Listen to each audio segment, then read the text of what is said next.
आषाढी एकादशीचे महत्त्व. या दिवशी भगवान श्री विठ्ठल यांची विशेष पूजा केली जाते. धार्मिक परंपरेनुसार या दिवसापासून भगवान विष्णू 4 महिन्यांसाठी योगनिद्रेत जातात. या काळाला चातुर्मास म्हणतात. या दिवशी उपवास, नामस्मरण, भजन, कीर्तन, हरिपाठ आणि भगवद्गीतेचे वाचन केल्याने पुण्य प्राप्त होते.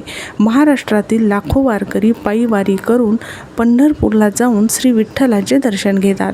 या दिवशी मन, वाणी आणि कर्म यांची शुद्धी करून सात्विक जीवन जगण्याचा संकल्प केला जातो. आषाढी एकादशीला काय करावे? सकाळी लवकर स्नान करून श्री विठ्ठल रुक्मिणीची पूजा करावी.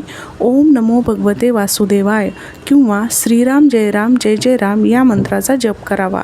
तुळशीची पूजा करून श्री विष्णूंना तुळशीपत्र अर्पण करावे. शक्य असल्यास उपवास करावा आणि दानधर्म करावा.